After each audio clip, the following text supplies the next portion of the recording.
ঐতিহ্যবাহী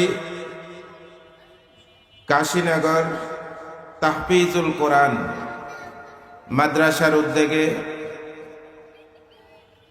হাফেজ ছাত্রদের পাগড়ি প্রদান উপলক্ষে বাৎসরিক ওয়াজ ও দোয়ার মাহফিলের সম্মানিত সভাপতি, আজকের মাহফিলের প্রধান মেহমান বিশিষ্ট ইসলামী চিন্তাবিদ হযরতুল আল্লাহ হযরত মাওলানা আব্দুল মান্নান উসমানী সাহেব মাদ্দাজিল্লাহুল আলী। আজকের মাহফিলের বিশেষ মেহমান সুলতানুল ওয়াইজিন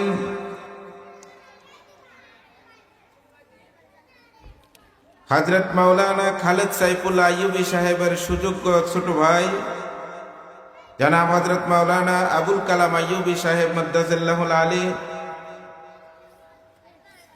আজকের মাহফিলের প্রধান অতিথি জনাব কামরুল হুদা সাহেব সহ বিশেষ মেহমান অতিথিবৃন্দ, প্যান্ডেলে উপস্থিত সম্মানিত উলামায়ে কেরাম, মুরব্বিয়ান আযম এবং অত্র মাদ্রাসার তালিবুল ইলম হাফেজ ছাত্রবৃন্দ, পর্দার আড়ালে উপস্থিত রয়েছেন আমার সম্মানিত মা ও বোনেরা। মহান রব্বুল আলামিনের দরবারে শুকরিয়া আদায় করি যে আল্লাহ রব্বুল আলামিন আমাদেরকে আজকের এই জান্নাতের বাগানে আসার বসার সুযোগ করে দিয়েছেন। সেই মহান রব্বুল আলামিনের দরবারে শুকরিয়া আদায় করি, সকলে পড়ে নি আলহামদুলিল্লাহ।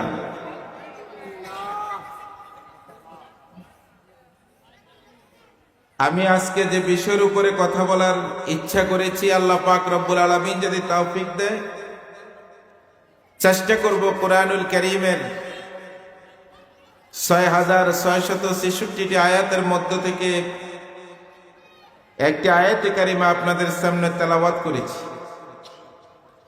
পাশাপাশি প্রিয় নবী জনাবে মুহাম্মদুর রাসূলুল্লাহ সাল্লাল্লাহু আলাইহি ওয়াসাল্লামের অসংখ্য হাদিস থেকে একখানে হাদিস আপনাদের সামনে তেলাওয়াত করেছি। এর ধারাবাহিকতায় কোরআন এবং হাদিস থেকে এই বিষয়ের উপরে আলোচনার চেষ্টা করব। আল্লাহ পাক রব্বুল আলামিন যেন আমাদেরকে তৌফিক দান করে, আমলের নিয়তে বলার এবং শোনার তৌফিক যেন আল্লাহ দান করে, সকলে বলে নি আমিন। বর্তমান প্রেক্ষাপটে বিশেষ করে আমাদের বাংলাদেশের বিভিন্ন অঞ্চলে যে সমস্যাটা, যে মহামারী দেখা দিয়েছে, সেটা হচ্ছে সন্তান পিতামাতার অবাধ্য হয়ে যাওয়া। ছেলে মেয়েরা আজকে মা বাবার কথার বাহিরে চলে, মা বাবার সম্মান বোধ সন্তানের কাছে নাই। এটার মূল কারণ হচ্ছে দ্বীনি শিক্ষা যাদের ভিতরে থাকে না, কোরআন এবং হাদিসের ইলম যাদের অন্তরে থাকে না, তারাই বেশিরভাগ মা বাবার সাথে অন্যায় এবং অপরাধ করে থাকে। আল্লাহ পাক রব্বুল আলামিন পিতামাতার মর্যাদা, মা বাবার মর্যাদা আল্লাহ রব্বুল আলামিনের পরেই দিয়েছেন, বলেন সুবহানাল্লাহ। নামাজ পড়া যেমন ফরজ, রোজা রাখা যেমন ফরজ, যাকাত দেওয়া যেমন ফরজ, হজ করা যেমন ফরজ, সন্তান মা বাবার খেদমত করা তেমন ফরজ, বলেন সুবহানাল্লাহ। আল্লাহ পাক রব্বুল আলামিন বলেন, ওয়া ক্বাযা রাব্বুকা আল্লা তা'বুদু ইল্লা ইয়্যাহ। আল্লাহ রাব্বুল আলামিন বলেন, ও দুনিয়ার জমিনের আমার বান্দা বান্দিরা শুনে নাও, ওয়া ক্বাযা রাব্বুকা আল্লা তা'বুদু, আমি রব আমি তোমার প্রতিপালক, আমি তোমার সৃষ্টিকর্তা, আমি তোমার আল্লাহ। আমার হুকুম হচ্ছে আল্লাহ তা'বুদু ইল্লা ইয়্যা, আমার ইবাদতের পরে একমাত্র আমি আল্লাহ রাব্বুল আলামিন হুকুম দিচ্ছি রে বান্দা বান্দি, তোমরা তোমাদের মা বাবার ইবাদত করবে। বলেন সুবহানাল্লাহ। মা বাবার ইবাদত কি? মা বাবার বাধ্য হওয়া, মা বাবার উপদেশ গ্রহণ করা, মা বাবার কথা মতো নিজের জীবনটাকে পরিচালিত করা। কিন্তু বর্তমান সমাজে দেখা যায় নেশার কারণে মহামারী দেখা দিয়েছে সারা বাংলাদেশে। নেশার কারণে সন্তানেরা আজকে বাবার কথা শোনে না। মেয়ে নিজের বাবাকে জবাই করে দেয়, নিজের মাকে জবাই করে দেয়। সন্তানেরা, ছেলে তার বাবার কথা শুনে না, মেয়ে তার মায়ের কথা শুনে না। তার একমাত্র কারণ হচ্ছে তাদের ভিতরে ইলমে দ্বীন না থাকার কারণে। যে সন্তানের ভিতরে ইলমে দ্বীন থাকবে, কোরআনের নূর থাকবে, হাদিসের নূর থাকবে, এই সন্তানগুলি কখনো মা বাবার দিকে তাকাইয়া চোখ লাল করে কথা বলবে না। এই সন্তানগুলি মা বাবার অবাধ্য হবে না। আরেকটা জিনিস আমরা খেয়াল করি, 5 ওয়াক্ত নামাজের পরে এই বাচ্চারা কথা বলবে না। 5 ওয়াক্ত নামাজ পড়ার পরে সবচেয়ে বেশি দোয়া দুনিয়ার জমিনে যারা করে মা বাবার জন্য, তারা হচ্ছে আলেম। তারা কারা? এদিকে মুরব্বীরা যারা আছেন একটু কথা খেয়াল করে শুনবেন, আমার একটু কথার জবাব দিবেন। তারা কারা? তারা হচ্ছে আলেম। কিভাবে? আপনার সন্তান একজন হাফেজ, মসজিদের একজন ইমাম, আপনার সন্তান একজন আলেম, মসজিদের খতিব, আপনার সন্তান একজন মুহাদ্দিস, মসজিদের একজন খতিব, আপনার সন্তান একজন মুহাদ্দিস, একটা মাদ্রাসার হাদিস বিভাগের উস্তাদ। যেই সন্তান মসজিদের ইমাম হবে, ডান দিক বাম দিক সালাম ফিরাইয়া হাত তুলে দোয়া করবে, রব্বির হামহুমা কামা রব্বায়ানি সগীরা। পৃথিবীতে সবচেয়ে একটা আলেম তার মা বাবার জন্য যত দোয়া করে, অন্য কোন ছেলে সন্তান এত দোয়া মা বাবার জন্য করতে পারে না। এজন্য আজকে যে তাহফিজুল কোরআন মাদ্রাসার মাহফিলে আমরা বসেছি, এই যে ছোট্ট বাচ্চাগুলি আমরা দেখতেছি, আমাদের পায়ের নিচে স্যান্ডেল, আমরা জুতা পরে মাহফিলে এসেছি। এই বাচ্চাগুলি যখন রাস্তা দিয়ে রওনা দেয়, তাদের পায়ের নিচে আল্লাহ পাক রব্বুল আলামিনের রহমতের ফেরেশতারা নূরের পাখা বিছিয়ে দিয়েছে। বলেন সুবহানাল্লাহ।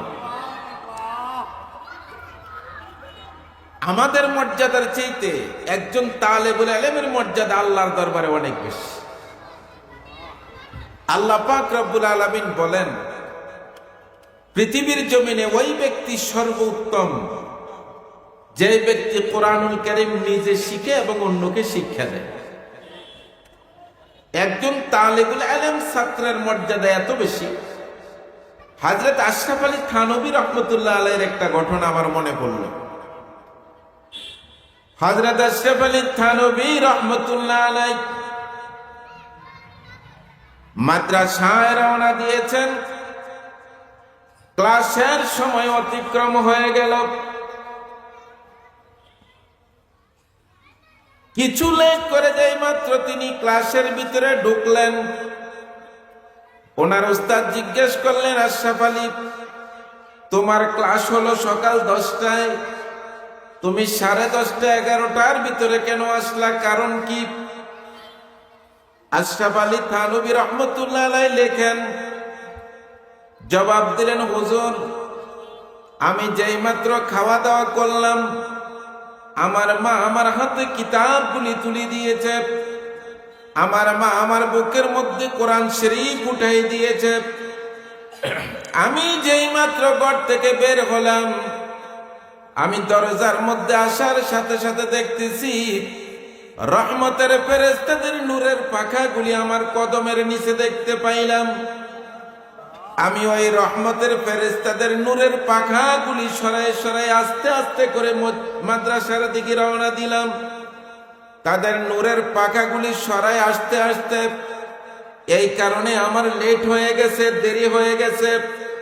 হুজুর বললেন, বাবা আশরাফ আলী শোনো, তোমার মর্যাদা আল্লাহর দরবারে কত বেশি তুমি তা তো জানো না।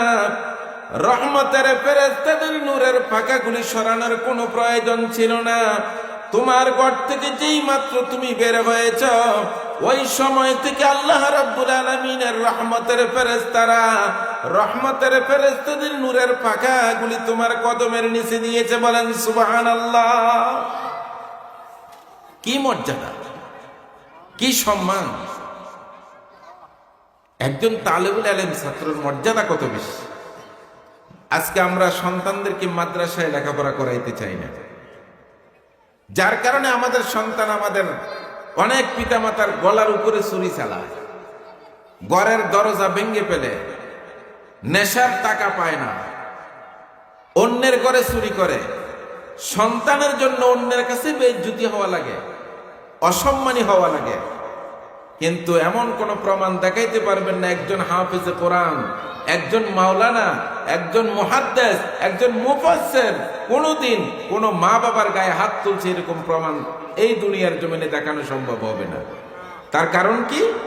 একজন আলেমের সিনার মধ্যে কোরআনের নূর আছে, একজন আলেমের সিনার মধ্যে হাদিসের নূর আছে, যার কারণে সেই মা বাবার সাথে বেয়াদবি করতে পারে না।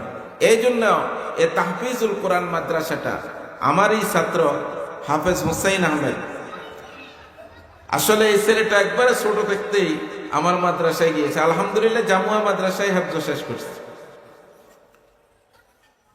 ছোটবেলা থাকতেই তার অবস্থান আমি অনুধাবন করতে পেরেছি। যে ছাত্রগুলি ওস্তাদের সামনে বসে, কোন ছাত্রটা ভবিষ্যতে কি হবে একজন উস্তাদ, শতভাগ বলতে না পারলে অন্তত পক্ষে 80% বলে দিতে পারে যে এই ছেলেটার ভবিষ্যৎটা কি হবে। আল্লাহ পাক রব্বুল আলামিনের কাছে আমি দোয়া করি, খাস করে দোয়া করি, সব সময় হাত তুলে দোয়া করি, আল্লাহ আমার এই কলেজের টুকরা সন্তানগুলিকে তুমি কবুল করো। কারণ এ দিনই মার্কাজ, আমরা একদিন চলে যাব, আমি একদিন বিদায় হয়ে যাব, আমার শত শত হাজার হাজার ছাত্র বের হচ্ছে, কিন্তু আমি একদিন এই পৃথিবীতে থাকব না। আমার এই সন্তানগুলি ছড়িয়ে ছিটিয়ে সারা বাংলাদেশে তারা কোরআনকে জিন্দা রাখবে, কোরআনকে জাগ্রত রাখবে, ছাত্রদের সিনায় কোরআনকে বসায় দিবে। এই জন্য আল্লাহর কাছে আমরা সকলে মিলে দোয়া করি, আল্লাহ যেন এই মাদ্রাসাটাকে কবুল করে, আমার কলিজার টুকরা সন্তানগুলিকে যেন আল্লাহ কবুল করে। সকলে বলে নি আমিন। সম্মানিত মুরব্বীরা, পিতামাতা এমন এক সম্পদ। আমার যুবক ভাইয়েরা, আজকে যারা মাহফিলে এসেছ, যারা বাজারে দোকানে সময় শেষ করতেছ, আমি তোমাদের হাতে পায়ে ধরে বলি, এই জান্নাতের বাগান আগামী দিন থাকবে না, এই বেহেশতের বাগান আগামী দিন এখানে থাকবে না। আজকে ফিরে আসো, কোরআনের দিকে ফিরে আসো, ফিরে আসো দ্বীনের দিকে ফিরে আসো, জান্নাতের বাগানে ফিরে আসো। মা বাবা বড় নিয়ামত, বড় নিয়ামত। কোরআন শরীফে আল্লাহ পাক রব্বুল আলামিন সূরাতুল লোকমানের ভিতরে সুন্দরভাবে মা বাবার মর্যাদা আল্লাহ দান করেছেন। সুবহানাল্লাহ বলবেন না? হযরত লোকমান তিনি কোন নবী ছিলেন না, কোন রাসূল পয়গম্বর ছিলেন না, সাধারণ একজন মানুষ ছিলেন, যার শানে আল্লাহ রাব্বুল আলামিন কোরআনুল কারীমে একটা সূরা নাযিল করে দিয়েছেন, সূরাতুল লোকমান। হযরত লোকমান নিজের সন্তানকে ওসিয়ত করতে লাগলেন, ওয়াইয ক্বালা লুকমানু লিবনিহি ওয়া হুয়া ইয়াইযুহু ইয়া বুনাইয়া লা তুশরিক বিল্লাহ ইন্নাশ শিরকা লাযুলমুন আযীম। হযরত লোকমান বললেন, এই সন্তান, ওয়াইয ক্বালা লুকমানু লিবনিহি ইয়া বুনাইয়া, হে আমার সন্তান, লা তুশরিক বিল্লাহ, আমি বাবা হয়ে তোমাকে উপদেশ দিচ্ছি ও লোকমান, জীবনের পথ চলতে গিয়ে দেখো কোনদিন তোমার আল্লাহর সাথে কাউকে শরীক করিও না, কাউকে শরীক করবা না। লা তুশরিক বিল্লাহ, আল্লাহর সাথে শরীক স্থাপন করতে পারবা না। ওসিয়ত করলেন, নিজের সন্তানকে উপদেশ দিলেন, ওয়া হুয়া ইয়াইসু, ওয়াজ করলেন, উপদেশ দিলেন, ইয়া বুনাইয়া লা তুশরিক বিল্লাহ, ও আমার বৎস, ও আমার সন্তান, তোমার জীবনের পথ চলতে গিয়ে দেখো কখনো আল্লাহর সাথে কাউকে শরীক করিও না। যেই মাত্র লোকমান নিজের সন্তানকে ওসিয়ত করলেন, উপদেশ দিলেন, নিজের সন্তানকে ওয়াজ করে শুনাই দিলেন, বাবারে জীবনের পথ চলতে গিয়ে কখনো তোমার আল্লাহর সাথে কাউকে শরীক করিও না। আল্লাহ রাব্বুল আলামিন হযরত লোকমানের মর্যাদা এত বাড়ায় দিলেন। আল্লাহ রাব্বুল আলামিন হযরত লোকমান এই কথা বলার সাথে সাথে আল্লাহ রাব্বুল আলামিন লোকমানকে খুশি করায় দিলেন, ও লোকমান শোনো, তুমি যেহেতু তোমার আল্লাহর মর্যাদাকে বাড়ায় দিয়েছ, তোমার সন্তানকে যে উপদেশ তুমি দিয়েছ রে, ও লোকমান শোনো, আমি আল্লাহ রাব্বুল আলামিন বলে দিলাম, ওয়া বিল ওয়ালিদাইনি ইহসানা, আমি বলে দিলাম, ও লোকমানের সন্তান, ও লোকমানের ছেলে, শুনে নাও, আমি আল্লাহর ইবাদতের পরে এই দুনিয়ার জমিনে একমাত্র গোলামি যদি করতে হয়, আমি আল্লাহ বলে দিলাম তুমি তোমার আব্বা মায়ের গোলামি করবে। মা বাবার মর্যাদা এত বেশি, এত বেশি, আল্লাহর পরে যদি দুনিয়ার জমিনে কোন সন্তান মা বাবার খেদমতে লেগে যেতে পারে, আব্বা আম্মার কথা শুনে যদি নিজের জীবনটাকে পরিচালিত করতে পারে, আল্লাহ পাক দুনিয়ার জমিনেই তাকে ওলি বানাই দিবে। বলেন সুবহানাল্লাহ। আজকে আমরা ওলি খোঁজার জন্য বিভিন্ন দরগায় যাই, বিভিন্ন মাজারে যাই, বিভিন্ন পীর সাহেবের কাছে যাই, কিন্তু আমরা তো বুঝি না কোথায় রওনা দিয়েছি। এই কনকনে শীত শুরু হয়ে গেল, নিজের বিদ্যা একজন মা ঘরের ভিতরে রয়েছে, নিজের বিদ্যা একজন আব্বা ঘরের ভিতরে আছে, শীতের কাপড় নাই, বাবা কনকনে শীতের মধ্যে কনকন কাঁপতেছে, অথচ আব্বার গায়ে একটা গরম কাপড়ের কোনো ব্যবস্থা নাই। মা শীতের রাত্রিতে, ঠান্ডার রাত্রিতে কাঁপে, মায়ের গরম কাপড়ের কোনো ব্যবস্থা নাই। যুবক, কোথায় রওনা দিয়েছ? কোথায় তুমি পীরের বাড়িতে যাও? কোথায় তুমি আলেমের কাছে যাও? কোথায় তুমি দরগার মধ্যে যাও? কোথায় তুমি যদি সিলেট যাও, তুমি যদি বাইতুল মুকাররমে চলে যাও, তুমি যদি সারা বিশ্বের সমস্ত আলেম পীর মাশায়েখকে যদি একত্রিত করো, এমন কোন সাক্ষী নাই, এমন কোন দলিল নাই, সমস্ত আলেমরা মিলে দোয়া করলে দোয়া কবুল হবে কোনো গ্যারান্টি নাই।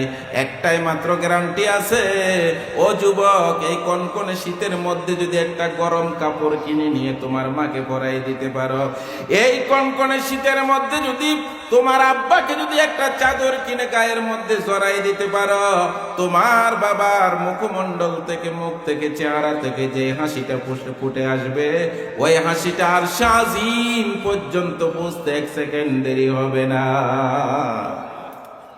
সাথে সাথে দোয়া মঞ্জুর, হাত তুলে দোয়া করা লাগবে না। আল্লাহ, আমার সন্তানটাকে তুমি কবুল করো, আমি দোয়া করতেছি, হাত তুলে আমার সন্তানকে তুমি ওলি বানায় দাও। আমার সন্তান যা করছে আমি তাতে খুশি হয়ে গেছি, হাত তুলে দোয়া করা লাগবে না। বাবা গরম কাপড় পাওয়ার সাথে সাথে, মা গরম কাপড় পাওয়ার সাথে সাথে, এই কনকনে শীতের মধ্যে যে একটু আরামের জন্য যে শান্তির ব্যবস্থাটা করে, একটা গায়ের চাদর, একটা জাম্পার, একটা কার্ডিগান, একটা গরম কাপড় কিনে মায়ের কাছে যাও, আব্বার কদমে যাও, মা বাবা খুশি হয়ে যাবে, আল্লাহর আরশ খুশি হয়ে যাবে। বলেন সুবহানাল্লাহ। এই কাজগুলি কারা করবে? যাদের ভিতরে কোরআনের নূর থাকবে, যাদের ভিতরে কোরআনের এলেম থাকবে। কোরআনের এলেম যাদের ভিতরে থাকবে না, তারা আব্বা আম্মার কদর বুঝবে না। বুঝে বড় কঠিন, কারণ আমরা তো বারবার করেছি, রব্বির হামহুমা কামা রব্বায়ানি সগীরা। যতবার পড়ি ততবার ব্যাখ্যা আমাদের অন্তরের ভিতরে জাগ্রত হয়ে যায়। আল্লাহ রাব্বুল আলামিন বলে দিলেন, ও দুনিয়ার জমিনের মানুষেরা শোনো, রব্বির হামহুমা, তুমি তোমার আব্বা যদি দুনিয়ার জমিন ছেড়ে দিয়ে কবরে চলে যাও বান্দা, তোমার মা যদি দুনিয়ার জমিনে বেঁচে না থাকে, যদি কবরে চলে যায়, তাহলে তোমার আব্বার থেকে তুমি ক্ষমা নেওয়ার ব্যবস্থা আছে, তোমার মায়ের থেকে তুমি ক্ষমা নেওয়ার ব্যবস্থা আছে। প্রত্যেক শুক্রবার জুমার দিন ফজরের নামাজ পড়ে তোমার আব্বার কবরের পাশে গিয়ে দাঁড়ায় যাও, তোমার আব্বার কবরের পশ্চিম অংশে গিয়ে পূর্বমুখী হয়ে দাঁড়াও, মা বাবার মাথা বরাবর দাঁড়ায় যাও, কিছুক্ষণ সময় দুইটা চক্ষু বন্ধ করে মা বাবার দিকে একটু তাওয়াজ্জু দিয়ে নিজের কলবকে জাগ্রত করো। আহারে মা, তুমি না আমার জন্য কত কষ্ট করেছ, আহারে মা, তুমি না আমার জন্য ঠান্ডার রাত্রিতে কত কষ্ট পাইছ, ডাইনে প্রস্রাব করে দিয়েছি মা, বামে নিয়ে শুয়াইছো, গরমের ব্যবস্থা করে দিয়েছ, বামে প্রস্রাব করে দিয়েছি মা, আবার বুকের মধ্যে জড়াই ধরে তুমি আমাকে নিয়ে সারা রাত ঘুমাইছ, হঠাৎ করে রাত্রিবেলা আবার চিৎকার দিয়ে উঠেছি, তুমি মা আমার জন্য ঘুমাইতে পারো নাই। ও মা, যে জায়গার মধ্যে শুয়ে আছো এখানে তো চাদর নাই, ও মা, যে কবরের মধ্যে শুয়ে আছো এখানে তো তোষক নাই, ও মা, যে কবরের ভিতরে শুয়ে আছো এই কবরটার ভিতরে তো কোনো আলোর ব্যবস্থা নাই গো মা। আল্লাহর দরবারে হাত তুলে দোয়া করো, আল্লাহ আমার মা দুনিয়ার জমিনে থাকা অবস্থা আমাকে ছোট্ট কালে যেভাবে আদর করেছে, আমার মা দুনিয়ার জমিনে আমাকে ছোট্টবেলায় যেভাবে মোহাব্বত করে লালন পালন করেছে, রব্বির হামহুমা কামা রব্বায়ানি সগীরা, আয় আল্লাহ দয়া করে আমার মা এবং আমার আব্বাকে তোমার রহমতের কোলে এমন ভাবে লালন পালন করো। সন্তানের দোয়া। কোন সন্তান যদি তার মা বাবাকে হারাই ফেলে, সন্তান যদি শুক্রবার জুমার দিনে ফজরের নামাজ পড়ে আব্বা আম্মার কবর জিয়ারত করতে যায়, দোয়া যখন করে আল্লাহর আরশ খুশি হয়ে যায়, মা বাবা কবর থেকে খুশি হয়ে যায়, অন্তর থেকে দোয়া শুরু করে দেয়, আল্লাহ আমি তো দুনিয়াতে নাই, আমার সন্তান না জেনে না বুঝে আমার সাথে অন্যায় করেছে, অপরাধ করেছে, আমি মা কবরে চলে এসেছি, আমি আব্বা কবরে চলে এসেছি, আয় আল্লাহ তুমি দয়া করে আমার সন্তানটাকে দুনিয়াতে আমিও মাফ করে দিলাম, তুমিও মাফ করে দাও। সুবহানাল্লাহ। এজন্য মা বাবার মর্যাদা, মা বাবার ইজ্জত, মা বাবার সম্মান তারাই রাখে যারার মধ্যে কি আছে, কোরআনের এলেম আছে, যাদের সিনার মধ্যে 30 পারা কোরআন শরীফ থাকবে, তারা কখনো মা বাবার সাথে ঝাঁকি দিয়ে কথা বলবে না, চোখ লাল করে কথা বলবে না, মা বাবার সাথে বেয়াদবি করবে না। আজকে কি অবস্থা সমাজে শুরু হয়ে গেছে, সন্তানের কারণে বাবা বেইজ্জতি হওয়া লাগে, সন্তানের কারণে। কোরআন শরীফে আল্লাহ রাব্বুল আলামিন বলেন, আল্লাহ রাব্বুল আলামিন বলেন, ও দুনিয়ার জমিনের মানুষেরা শোনো, ইয়া আইয়ুহাল্লাযীনা আমানু লা তুলহিকুম আমওয়ালুকুম ওয়ালা আওলাদুকুম আন যিকিরিল্লাহ ওয়া মান ইয়াফআল যালিকা ফাউলাইকা হুমুল গাফিলুন। ইয়া আইয়ুহাল্লাযীনা আমানু, হে মুমিনেরা, লা তুলহিকুম আমওয়ালুকুম ওয়ালা আওলাদুকুম আন যিকরিল্লাহ। আল্লাহ সতর্ক করে দিয়েছেন দুইটা জিনিস থেকে, একটা হলো সম্পদ আর একটা হলো সন্তান। একটা হলো সম্পদ আর একটা কি, সন্তান।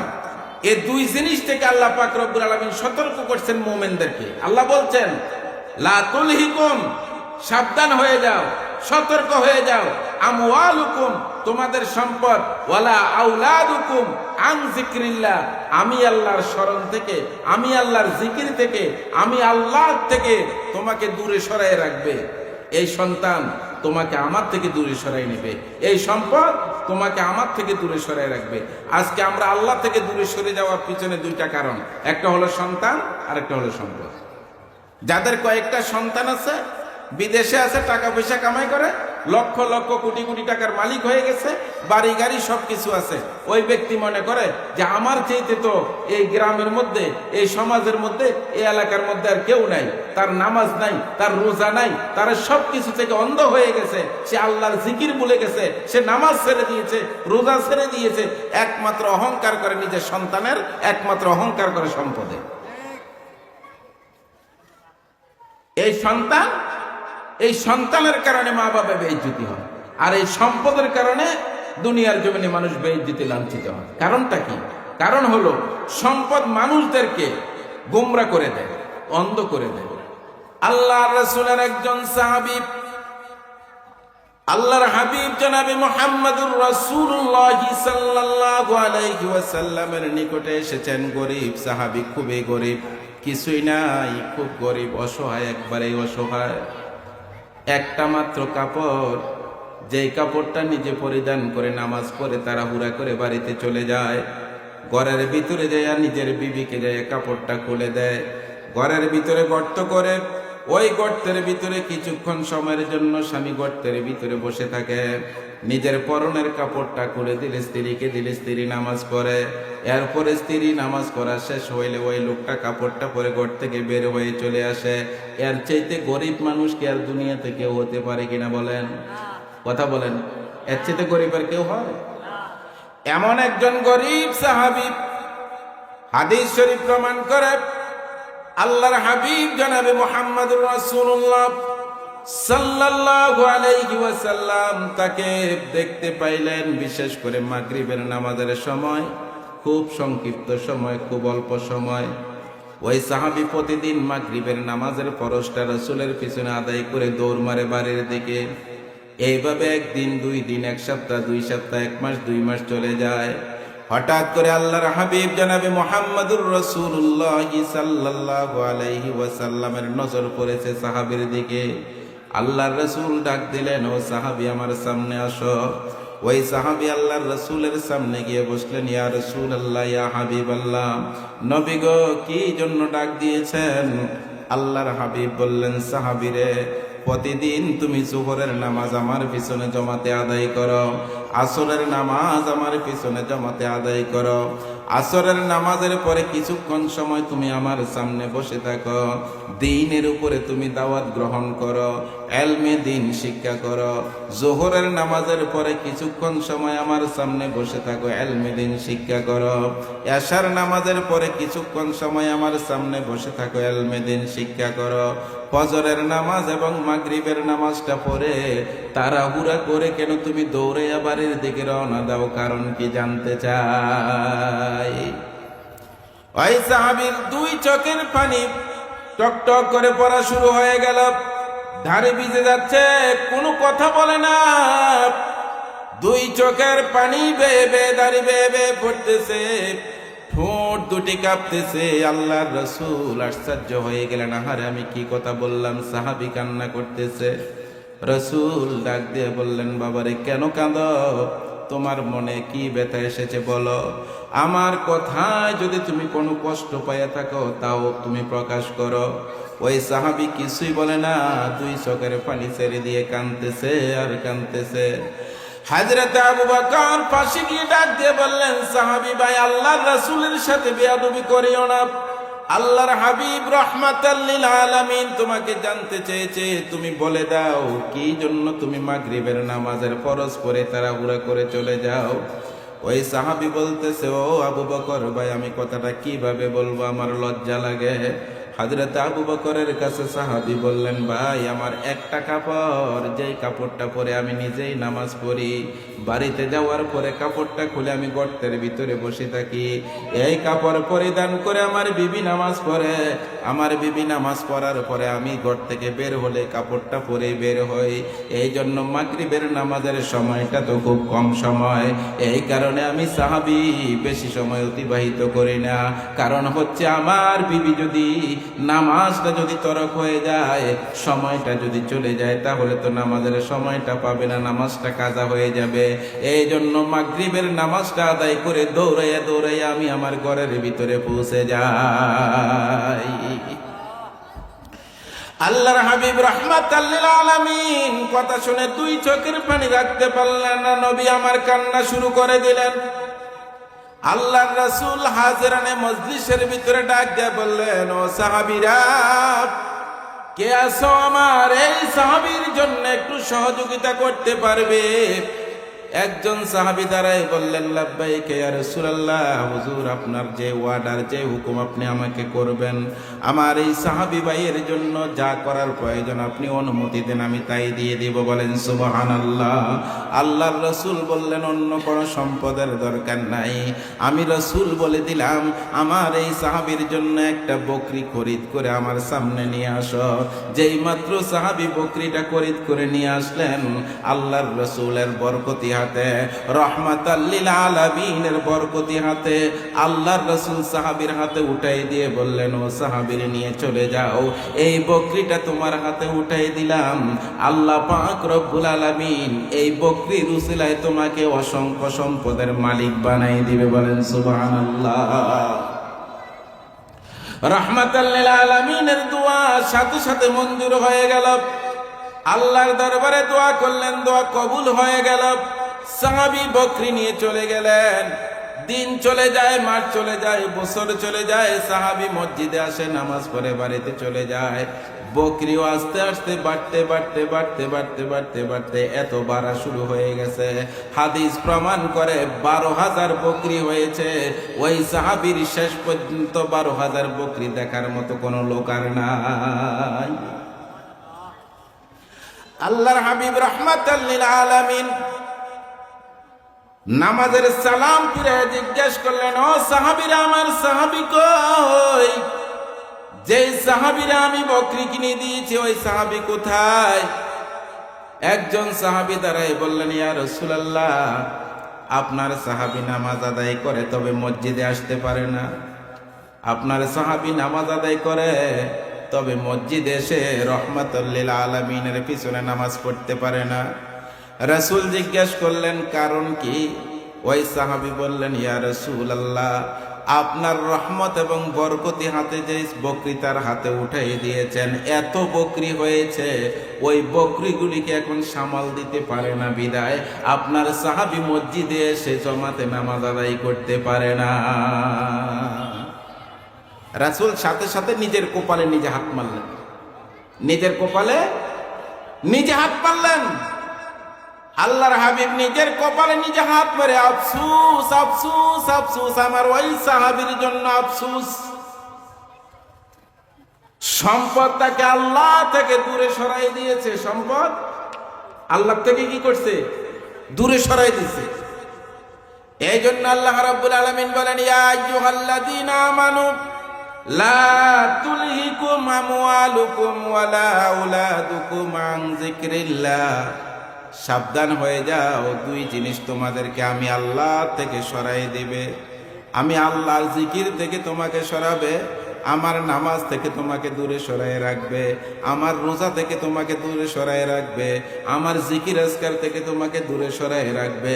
আমার দ্বীনের মাহফিল যেখানে হবে, তাফসীর হবে, ওইখানে তুমি যাইতে পারবে না, কারণ সম্পদ তোমাকে পিছন থেকে টান দিয়ে ধরে রাখবে, সন্তান তোমাকে পিছন থেকে টান দিয়ে ধরে রাখবে। জোহরের নামাজের আজান হয়, কৃষকেরা জমিনের মধ্যে কাজ করে, মসজিদে আসার কোনো সুযোগ, কথা বলেন না কেন, আছে?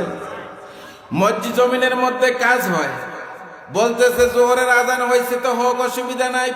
আজান শেষ হয়ে গেল, মুয়াজ্জিন বলে, হাইয়া আলাস সালাহ, আসো সালাতের দিকে আসো, নামাজের দিকে আসো। যখন মুয়াজ্জিনকে প্রশ্ন করা হয়, ও মুয়াজ্জিন নামাজে গেলে কি হবে? মুয়াজ্জিন পরে আবার বলে দিচ্ছে, হাইয়া আলাল ফালাহ, নামাজে আসলে তোমার কল্যাণ হবে, নামাজে আসলে তোমার মঙ্গল হবে, নামাজে আসলে তোমার বরকত হবে।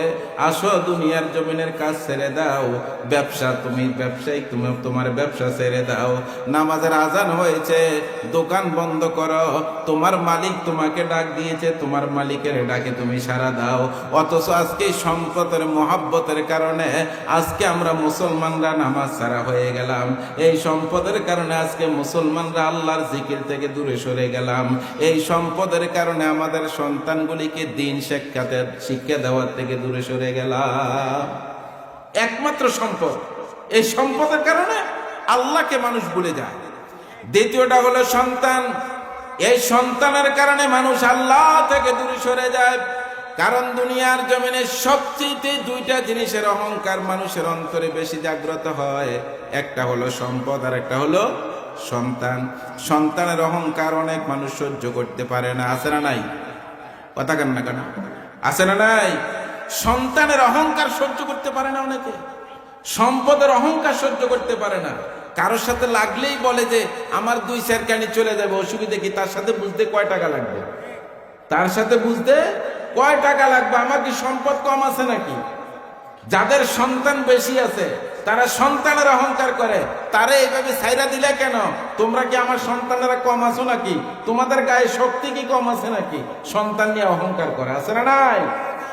আল্লাহ রাব্বুল আলামিনের হাবিব জনাবে মুহাম্মদুর রাসূলুল্লাহ সাল্লাল্লাহু আলাইহি ওয়াসাল্লাম বলেছেন, ও দুনিয়ার মানুষ, তোমরা যদি সম্পদ নিয়ে অহংকার করো, সম্পদ তোমার নিকটে আল্লাহ আমানত রেখেছে।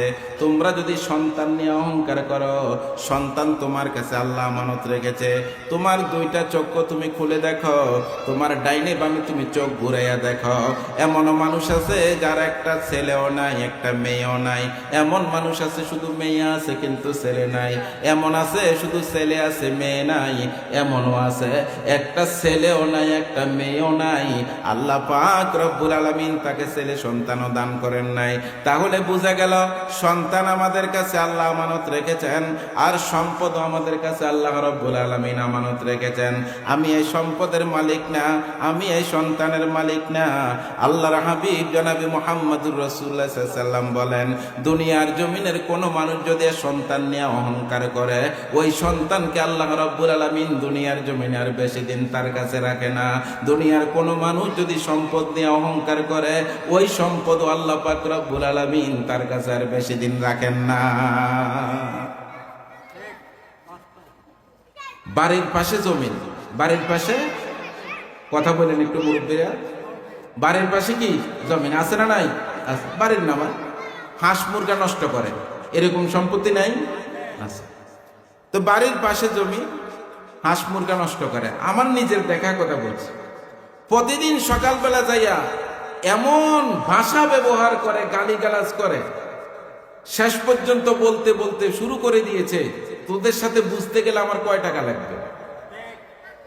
বেশি সময় লাগে নাই, অল্প সময়ের ভিতরে, কয়েকদিনের ভিতরে এই সম্পদ বিক্রি করছে। আর যে সন্তানের অহংকার করছে, এই সন্তানটাকে ঘুমের মধ্যে আল্লাহ পাক রব্বুল আলামিন নিয়ে গেছে। সম্পদও হারাইল, সন্তানও হারাইল। আল্লাহ পাক এগুলো আমাদের কাছে কি রাখছেন? আমানত রাখছেন। কিন্তু অহংকার করা যাবে না। আল্লাহর দেওয়া সম্পদ আল্লাহ রাব্বুল আলামিন আমাদের থেকে নিয়ে যাবেন। আল্লাহ পাক যখন পছন্দ করবেন তখন নিয়ে যাবেন। বুঝা গেল এই আমানত দ্বারা কি বুঝলাম? এই আমানত দ্বারা বুঝলাম এই সন্তানটা আমার উপকারে আসবে, যে সন্তানটা দুনিয়ার জমিনে দ্বীন শিক্ষা দিতে পারবো। বলেন সুবহানাল্লাহ। এই জন্যই তাহফিজুল কোরআন মাদ্রাসায় ছাত্রদেরকে দিবেন, বাচ্চাদেরকে ভর্তি করান। আমরা তো স্কুল কলেজ বিভিন্ন জায়গায় লেখাপড়া করাই, কোচিং করাই, 1000, 5000, 10,000 টাকা দিয়ে কোচিং করায়, কিন্তু হাফিজি মাদ্রাসায় 500 টাকা বেতন দিতে রাজি নেই। হাফিজি মাদ্রাসায় 500 টাকা বেতন দিতে রাজি নাই। বাংলাদেশের সবচেয়ে অবহেলিত যদি থাকে, সকালবেলার মুক্তবগুলি অবহেলিত অবস্থা আছে। আর বর্তমান প্রেক্ষাপটে বিভিন্ন জায়গায় মুক্তব বন্ধ হয়ে গেছে, মুক্তব বন্ধ হয়ে গেছে, কোরআনের শিক্ষা বন্ধ হয়ে যাচ্ছে। অথচ সকালবেলা বাচ্চাদের মাথা ঠান্ডা থাকে, সকালবেলা বাচ্চাদের ব্রেন ঠান্ডা থাকে।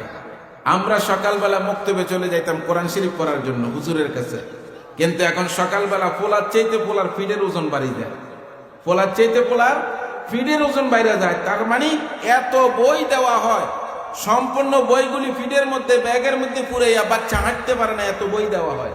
অথচ আমরা সকালবেলা কোরআন শরীফ পড়েছি মুক্তবে গিয়ে, সিনার মধ্যে কোরআন শরীফকে জড়াই ধরেছি, কায়দাকে নিজের সিনার মধ্যে জড়াই ধরেছি, আমপারাকে নিজের সিনার মধ্যে জড়াই ধরেছি, মুক্তবে গিয়েছি, 1.5-2 ঘন্টা হুজুরের কাছে পড়ছি। কিন্তু দেখা গেছে আমাদের সকালবেলার কোরআন শরীফ যে শিক্ষা আমরা গ্রহণ করেছি, আজকে আস্তে আস্তে করে এই কোরআন শরীফের সকালবেলার শিক্ষা আমাদের ঘর থেকে বের হয়ে যাচ্ছে, আমাদের মুক্তবগুলি বন্ধ হয়ে যাচ্ছে। কারণটা কোথায়? ওই যে সম্পূর্ণ কোচিং, শুধু কোচিং এর কারণে মুক্তব বন্ধ হয়ে যাচ্ছে। সকালবেলার আল্লাহর রহমতের, আল্লাহর জান্নাতে হাওয়া দুনিয়ার জমিনে বিরাজ করে। ফজরের নামাজের পরে আমরা ঘুমিয়ে থাকি, আমরা তো বলতে পারবো না, যারা নামাজি এখানে যারা মুরব্বীরা আছে, ফজরের নামাজের পরে শরীরের মধ্যে যে ঠান্ডা হাওয়াটা লাগে, এই হাওয়াটা মনে হচ্ছে যেন কলিজাটা শীতল হয়ে যায়, কারণ এই সকালবেলার রহমতের হাওয়া আল্লাহ চালু করে দেন। সুবহানাল্লাহ বলবেন না? ফজরের নামাজের আযান যখন হয়ে যায় তখন আল্লাহ রাব্বুল আলামিন বলেন, ও আমার রহমতের ফেরেশতারা, আমার আসমান থেকে রহমত এবং বরকত নিয়ে তোমরা দুনিয়ার জমিনে অবতরণ করো। ফেরেশতারা জিজ্ঞেস করেন, আল্লাহ, আমরা আপনার দুনিয়ার জমিনে যাওয়ার পরে কোথায় আপনার রহমত আর বরকত দেব? তখন আল্লাহ বলতে থাকেন, যেই ঘরের দরজাটা খোলা পাওয়ার পরে দেখবা আমার বান্দা বান্দিগুলি রুকু অবস্থায় আছে, যেই ঘরের দরজাটা খোলার পরে দেখবা আমার বান্দিগুলি কোরআন শরীফ তেলাওয়াত অবস্থা আছে, যেই ঘরের দরজাটা খোলা পাইবা, যেই ঘরের ভিতরে আমার জিকিরের আওয়াজ তুমি শুনতে পাইবা, ওই ঘরের ভিতরে আমার আসমানি রহমত এবং বরকত তাদের ঘরের মধ্যে দিয়ে আসবে। বলেন সুবহানাল্লাহ। এখন ফজরের নামাজের সময় ঘরের দরজা খোলা না বন্ধ? সকাল 10টা পর্যন্ত বন্ধ। সকাল 10টা পর্যন্ত বন্ধ। কারণ কি? আমার কথা যদি মিথ্যা না হয়, যে কথাটা বলতে চাই আমি, আমার ঘরের ভিতরে এক জিল কোরআন শরীফ আছে কিনা আমি নিজেকে নিজে চিন্তা করে দেব। প্রত্যেকটা ঘর থেকে কোরআন শরীফ বের করে দেওয়া হয়েছে। মসজিদের তাকগুলি কোরআন শরীফ ভরপুর হয়ে গেছে। আব্বা মারা যায়, কোরআন শরীফ হাদিয়া করে নাতিরা দিয়ে আসে। কোথায়? কথা বলেন না কেন? কেন? বাপ মারা গেছে, সন্তান কোরআন শরীফ নিয়ে হুজুরের কাছে হাজির, হুজুর হাফিজি কোরআন শরীফ আনছি, মাদ্রাসায় নেন। আমি কয়েকজনকে বলছি, কেন আনছেন এটা? কয়টা হাদিয়া দিছি। তো হাদিয়া কেন? কয়টা আমনে ছাত্ররা পড়বে, আমার আব্বা সওয়াব পাবে। আমার আব্বা কি পাবে? সওয়াব পাবে। দেখেন ও মানুষ, ও মুসলমান, নিজের বিবেকটাকে জাগ্রত করি, নিজের বিবেককে প্রশ্ন করি। আমার ঘর থেকে কোরআন শরীফ বিদায় হয়ে গেছে। একটা ঘর নাই যেই ঘরের ভিতরে কোরআন শরীফ পাবেন।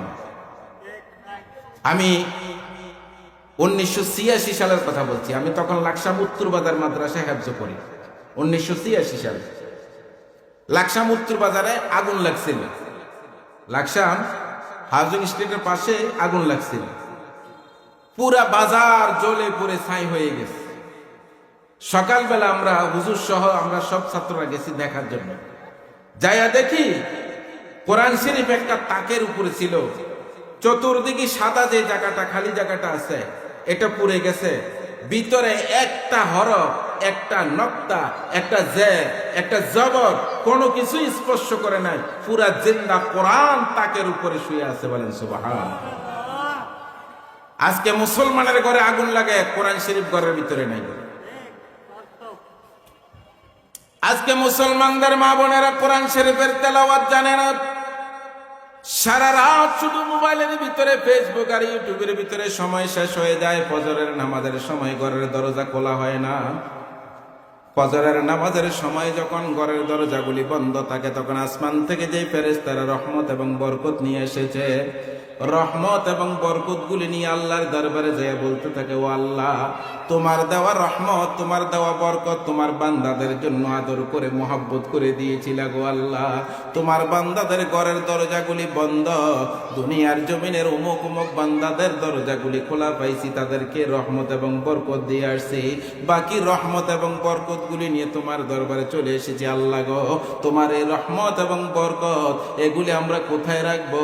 আল্লাহ পাক রব্বুল আলামিন বলেন, আমার বাজেট কি তো রহমত এবং বরকতগুলি পাহাড়ের মধ্যে দিয়ে আসো। আজকে মুসলমানদের ঘর থেকে বরকত চলে গেছে, বরকত চলে গেছে। বাড়ি বাড়ি খোঁজ নিয়ে দেখেন কয়টা করে কোরআন শরীফ পাবেন? কোরআন শরীফ নাই, বিদায় হয়ে গেছে। ঘর থেকে বাহির করে দিছি আমরা কোরআন শরীফ। বাবা মারা গেছে, আব্বার জন্য দোয়া চাবে, মাদ্রাসায় গিয়ে বলে হুজুর কোরআন শরীফ হাদিয়া, আবার সাথে ছাতিও দেয়, আছে না নাই? ছাতি দেয়, আছে না নাই? কথা কন না কা? আপনাদের কাশিনগরে নাই মনে হয়। দাদা মরে গেছে, নাতি যাইয়া ছাতি ধরে থায়, সন্তান যাইয়া পাশে দাঁড়াইয়া থায়, ছাতি ধরে থায়। আমার আব্বার কপালের মধ্যে রোদ লাগতো। বাবা অসুস্থ, ওষুধ খাওয়াই নাই, মা অসুস্থ, ওষুধ খাওয়ায় নাই, ডাক্তার দেখায় নাই।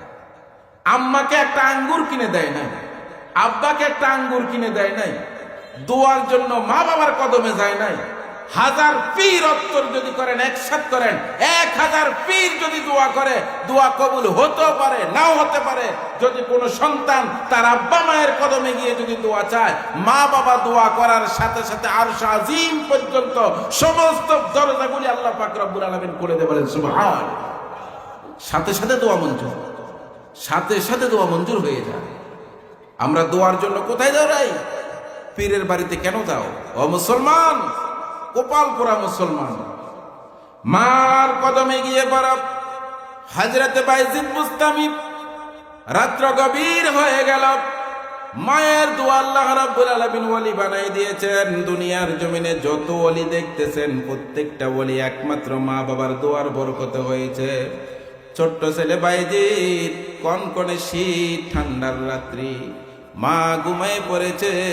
রাত্র যখন গভীর থেকে গভীরতর হয়ে গেল, অন্ধকারে আচ্ছাদিত, দুনিয়ার সব মানুষগুলি যখন ঘুমায় গেল, পশু পাখিগুলি ঘুমাচ্ছে, পাখির কিচিমিচি ডাক যখন বন্ধ হয়ে গেল, নীরব নিস্তব্ধ যখন গোটা দুনিয়ার জমিন হয়ে গেল, এমন সময় মা কলিজা শুকাই গিয়েছে, ঘুম ভেঙে গেল। মা ঘুম থেকে উঠে ডাক দিয়েছে, বাবা বাইজিদ রে, তুমি কোথায়? অন্ধকার ঘরের ভিতরে ছোট্ট ছেলে বাইজিদ বলতেছে, মা এই তো আমি আপনার পাশে। হঠাৎ করে বাইজিদের মা বললেন, বাবা বাইজিদ রে, আমার কলিজা শুকায় গেছে রে বাবা, যদি সম্ভব হয় আমি মাকে একটু পানির ব্যবস্থা করে দাও। ছোট্ট ছেলে বাইজিদ দৌড় মারলেন, মায়ের জন্য পানি আনবেন। নদীর পাড় থেকে, পুকুর থেকে পানি এনে দেখেন মা ঘুমিয়ে গেছে। ভাবলেন, এই অবস্থায় যদি মাকে ঘুম থেকে ডাকি, আমার মায়ের মনের মধ্যে কষ্ট যাবে, দুঃখ পাবে, ডাক দেব না। যতক্ষণ পর্যন্ত আমার মায়ের ঘুম না ভাঙবে, ততক্ষণ পর্যন্ত আমি আমার মাকে ডাক দেব না। অথচ দেখেন আজকের যুবকেরা মায়ের সাথে চোখ লাল করে কথা বলে, মাকে ঘর থেকে ধাক্কাইয়া বের করে দেয়, আব্বাকে ঘর থেকে ধাক্কাইয়া বের করে দেয়। আব্বার পকেটে 10টা টাকা দিতে রাজি নাই, আব্বার জন্য এক টুকরা পানি, এক টুকরা পলিথিন বাবার হাতে দিতে রাজি নাই। ছোট্ট ছেলে বাইজিদ বলতে লাগলেন, মা ঘুম থেকে কখন উঠবে? হঠাৎ করে চিন্তায় পড়ে গেলেন, আমি যদি মাকে ডাক দিই মা কষ্ট পাবে, মাকে আর ডাক দেব নাই, ডাক দেন নাই। হঠাৎ করে মা ঘুম থেকে উঠে গেছেন। এই অবস্থায় তাকায় দেখেন ছোট্ট ছেলে বাইজিদ হাতের মধ্যে পানির গ্লাস নিয়ে দাঁড়ায় আছে, কনকনে শীত। হঠাৎ করে দেখতে পাইলেন ছোট্ট ছেলে বাইজিদ থরথর করে কাঁপতেছেন। মা জড়ায় ধরে কম্বলের ভিতরে নিয়ে গেলেন, বুকের সাথে মিশে মা কাঁদতে লাগলেন, বাবা বাইজিদ রে, তোর হাতের মধ্যে পানির গ্লাস, আমি পানিটা পান করলাম। ও বাবা, গভীর রাত পানি চেয়েছি, তুই কি ঘুমাস নাই? তুই কি একটু আরাম করস নাই রে বাবা? মা ডাক দেই নাই, যদি ডাক দিতাম গো মা, তাহলে আপনি কষ্ট পাইতেন, এই কথা মনে করে আপনাকে ডাক দেই নাই। আল্লাহর হাবিব জনাবে মুহাম্মাদুর রাসূলুল্লাহ সাল্লাল্লাহু আলাইহি ওয়াসাল্লাম বলেছেন, তোমরা তোমাদের মা বাবার প্রতি যদি, তোমার আব্বা যদি রিজার রব্বি রিজাল ওয়ালিদাইন, তোমার আব্বা যদি তোমার উপরে সন্তুষ্ট থাকে, আমার আল্লাহও তোমার উপরে রাজি সন্তুষ্ট হয়ে যাবে। ওয়া সাখাতার রব্বি সাখাতাল ওয়ালিদাইন, যেই সন্তানের উপরে মা বাবা নারাজ থাকবে, ওই সন্তানের উপরে আল্লাহ রাব্বুল আলামিনও নারাজ হয়ে যাবে। ছোট্ট ছেলে বাইজিদের মা বাইজিদকে বুকের মধ্যে জড়ায় নিলেন, দোয়া করতে লাগলেন, আল্লাহ আমার ছোট্ট ছেলে বাইজিদ আমার জন্য যা করেছে, আমি মা খুশি হয়ে গেলাম, আমি সন্তুষ্ট হয়ে গেলাম। আজকের এই সময় পর্যন্ত আমার বাইজিদের উপরে আমি রাজি হয়ে গেলাম, আমি সন্তুষ্ট হয়ে গেলাম। তোমার দরবারে দোয়া করি, আমার এই ছোট্ট ছেলে বাইজিদকে তুমি এই জগতের সুলতানুল আরিফিন বানাই দিও। বলেন সুবহানাল্লাহ। দোয়া মঞ্জুর, দোয়া মঞ্জুর। এই জন্য মা বাবার খেদমত আমাদের দরকার আছে না নাই? আর মা বাবার খেদমত যদি চান, সন্তান থেকে যদি উত্তম ব্যবহার চান, সন্তান থেকে যদি ভালো ব্যবহার চান, সন্তান থেকে যদি দোয়া পাইতে চান, মৃত্যুর পরও যদি সন্তান থেকে উপকার পাইতে চান, তাহলে তাহফিজুল কোরআন মাদ্রাসায় ছেলেদেরকে দেন, নাতিদেরকে দেন। মৃত্যুর পরে যত ওয়াক্ত নামাজ পড়বে সাথে সাথে দোয়া হবে, রব্বির হামহুমা কামা রব্বায়ানি সগীরা। আল্লাহ পাক আমাদের প্রত্যেককে কথাগুলোর উপর আমল করার তৌফিক দেন, আব্বা আম্মার খেদমত করার তৌফিক দান করুক, আমিন। ওয়া আখির দাওয়ানা আলহামদুলিল্লাহি রাব্বিল আলামিন।